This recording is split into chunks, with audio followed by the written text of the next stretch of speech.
Hi, I'm Sayakat Cosplay and welcome back to my channel. Do you ever see a costume and you're like, that's really difficult looking. I want to make that. Well, that happens to me all the time. So today's video is going to be a tutorial on how to make three-dimensional fabric pieces. League of Legends recently released new costumes for KDA. They have the single Baddest that just came out, and they released costumes a couple weeks ago, a month ago, and then of course they dropped more.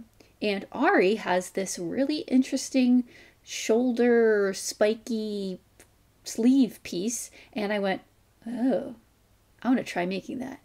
So today's video is going to be on how I put that together, how you can put together a three-dimensional fabric piece for yourself. So this tutorial is for the sleeve, but it will work for if you need to make any sort of three-dimensional fabric piece for a costume or a just piece of clothing.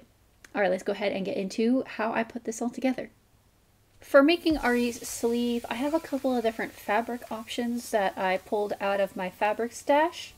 I don't have an exact match to her fabric. That's more of a very like iridescent blue, but these are all pretty close. And so I'm gonna just kind of go over what these fabrics are and probably what's the best option to use for her sleeve, and that'll also match to the bodice section. I have a blue stretch pleather. This is a bit darker than what her costume actually is, but if I choose to use it for the purposes of this demonstration, it'll work pretty well. It's actually a bit darker than what you can see in camera, but it has some stretch in one direction and more stretch in another direction. So it is four-way stretch pleather, and it is pretty thick, so it has some decent body to it. For making this sleeve and for making three-dimensional objects out of fabric, you're going to want fabric that has a decent amount of weight and body to it. Second option I have is Ultra Preme. This is the Yaya Han Ultra Preme from Joann Fabrics. Again, this is a four-way stretch fabric. I don't have a ton of this, so I may not end up using it, but it is a really good option, and it is four-way stretch, so it stretches in both directions, and it has more stretch than the stretch pleather. It's also, again, a pretty sturdy fabric, and it would work pretty well for this project. I think it would probably need to be a little bit more opalescent to exactly match the fabric that she has, but this is a good option to think about. Lastly, I actually have a non-stretch fabric. This is Blue Silk du Peony, and this fabric, while not stretch, it could work if you use it on the bias. If you have non-stretch fabrics but you cut them on the bias, generally that means that they can stretch a little bit more. And if you don't have any stretch fabric but you have something like this on hand, this may work. It is fairly stiff and has really nice body to it, so this might be a good option, but I wouldn't necessarily recommend a non-stretch fabric for a project like this where it's going to be a sleeve. So to start, I'm going to make a pattern. I'm going to use a general sleeve pattern and then use my dress form to pattern out all the spikes that are on the sleeve. Okay, so I have my dress form and just some fabric draped over the shoulder just to kind of give me an idea of where I'm going to be placing the spikes, what I kind of have to work with, and just this is just to kind of as a placeholder until I make the actual pattern. From what I can tell from looking at the art is there are 3 or 4 spikes in a row kind of at the front of the arm, and then there's 3 or 4 more spikes off the shoulder. There's one really big one at the top, and then I'm going to repeat what's on the front of the arm at the back because I don't actually have any reference images of the back of the arm, so I'm just going to repeat the front onto the back. So there's going to end up being, if I have space for that row, either 2 or 3 rows of spikes down the arm.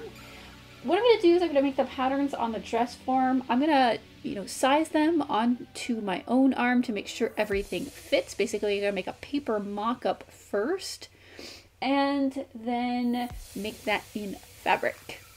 All right, let's get into making these patterns. What I'm going to do is I'm going to make the patterns out of paper and tape and size them out and make sure that they all fit and look right. I'm going to be switching between my desk and the dress form for the rest of this, so I'm going to make the patterns on my desk and then put them up on the dress form so you'll see them kind of evolve. And if you want this pattern, it is available in my web store. You can check that out either up in the cards or the link down below. I ended up making 4 different sized little spikes to put on the sleeve.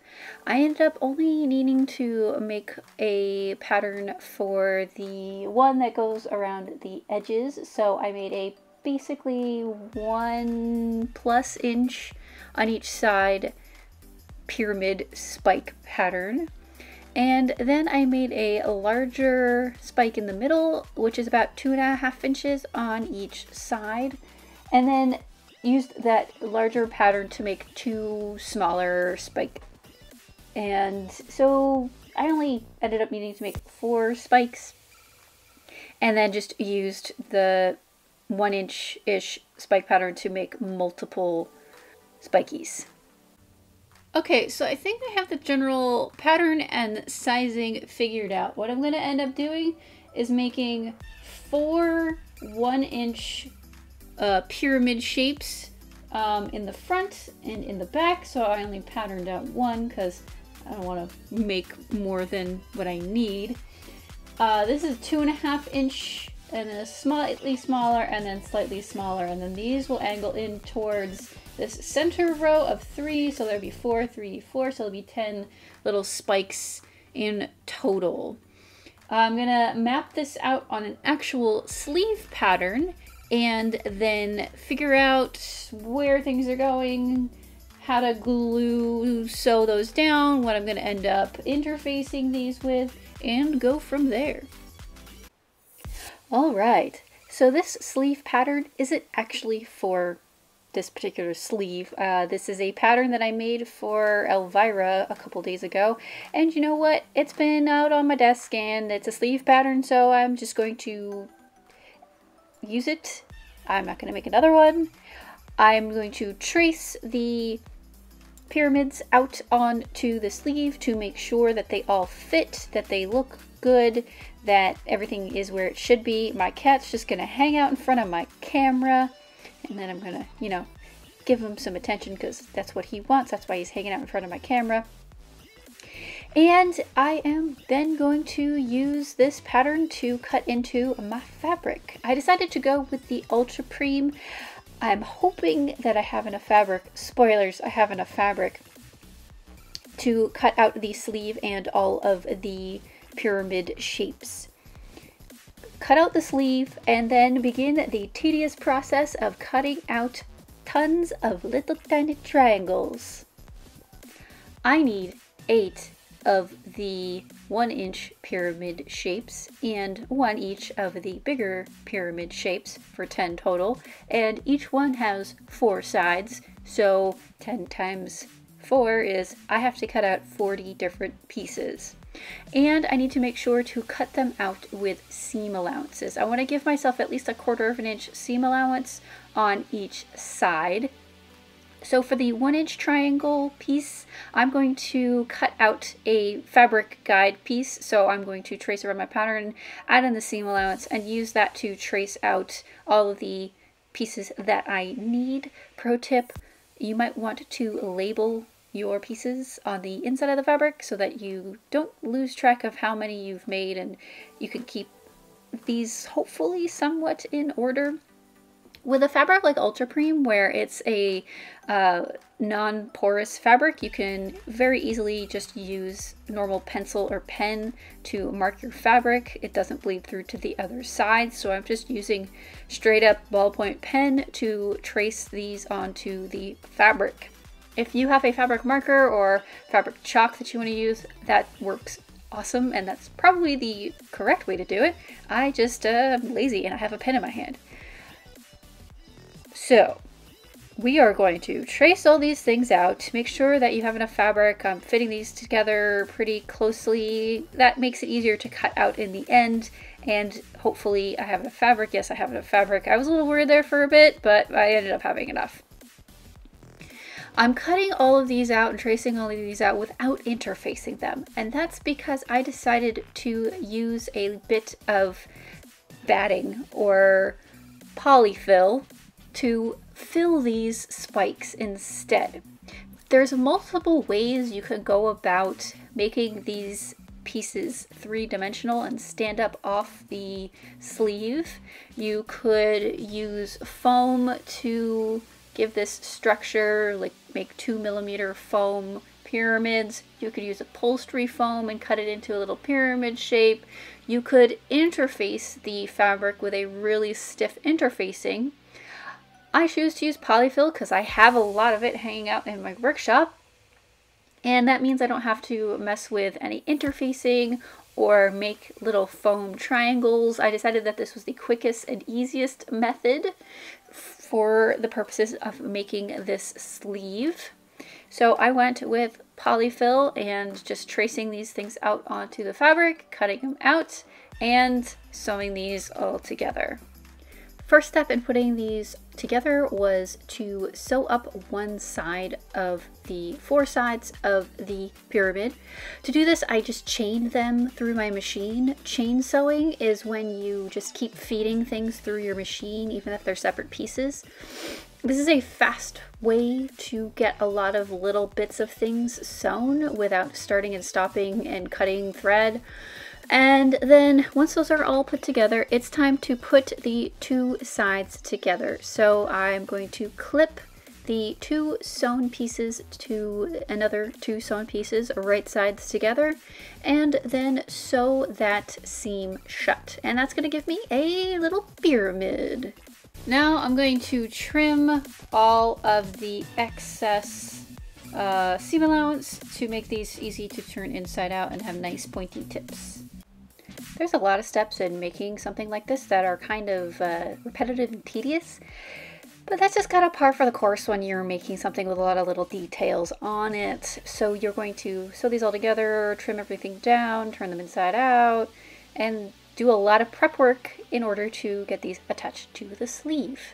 The next step in this process is to get some fiberfill, fill these so that they are standing, but not overfilled. You don't want to make them really, really stiff and inflexible. It will be really hard to attach this sleeve to the top and set the arm side, and also sew the side seam as well if you do that. So having these attached to the sleeve is going to make setting the arm side, basically attaching the arm to the bodice, difficult, and it is going to make closing this side seam a little bit more difficult, but just take that into consideration when you're putting this together and making this, that you know you're going to have to work around all these three-dimensional shapes that are on the sleeve. So just be aware that this is going to impact how you end up setting the sleeve into the garment. Now, I may be able to machine some of these on, but I may need to sew some of these on by hand. It's really going to depend on what my machine can reach and how this ends up kind of coming together. So I may end up sewing some of these on my machine, or sewing some of these down on my machine. I may end up hand sewing some of these down. Spoilers, I was able to actually machine all of these onto the sleeve. By not overfilling them, I made them pretty flexible, and my machine could get into all the little pieces and bits that I needed to sew down. So in the end, this wasn't actually as bad as I thought it was going to be, since I could use my machine to sew all the edges down. But be aware, everybody's sewing machine is different. Everybody's going to make this a little bit differently, so if you do have to go in by hand, you might have to go in by hand. One thing that I did, which in retrospect was probably made this a little too orderly, was I put these all on in sort of a square pattern. If you want to make this a little bit more random looking, you can put these on at different angles. You can change the placement. It's really up to you. The way that I ended up putting them on, they look like spikes on a sleeve, and they're really orderly, and they kind of are almost too orderly looking at it in when it's not done now. But you're gonna have to basically fold in the edges on all of these spikes, fold them under, and then pin them down onto the sleeve. I'm gonna start with the big middle guy first and work my way down the middle and then down each side. Getting these pinned on and straight and with the edges nice and crisp is a little tricky. So you might want to make sure to take your time, fold the edges over, pin in a lot of places, kind of really just take it slow, figure out your placement, and get these things pinned the way that you want them. Another thing about Ultra Preme is it shows every single pin prick or needle puncture. So if you're using a material like Ultra Preme, just note that if you've pinned it and take the pins out and move them, the fabric will show that puncture mark. If that's not a big deal, don't worry about it. I try to only pin where I know I'm going to be eventually sewing, so any puncture marks or pin marks are hidden by the puncture marks of the sewing line. Once you get your spike pinned down, it's time to run that thing through your sewing machine. Like with the pinning, just go slow. Take your pins out carefully. Make sure your edges are still tucked under when you're sewing. And you're just going to repeat this process, placing your spikes and then sewing them down until you get all your spikes placed and sewn onto the sleeve. Once all the spikes are pinned and placed and sewn, the last step is to sew up the side seam and sew the hem, and then your sleeve is ready to be set into your bodice. I'm not covering that part in this video, but there's probably lots of good tutorials on how to make bodices, so the internet is your oyster. And this is what the sleeve looks like when it is done. I've sewn up the seam and the hem, and you can see what it looks like, and it's pretty cool, honestly. The spikes look pretty cool. Like I said, you can place these in any orientation and manner that you want. You can even put them on top of each other. That might require a little bit of hand sewing, but these can be made and placed in a variety of ways if you want to make it look a little different than this. This is just how I ended up making this piece. And like I said at the beginning of the video, this isn't just a tutorial for the sleeve. This is a tutorial on how to make three-dimensional pieces for any cosplay. So this making of little pyramidal spikes can be applied to making other types of spikes for other costumes or other three-dimensional pieces.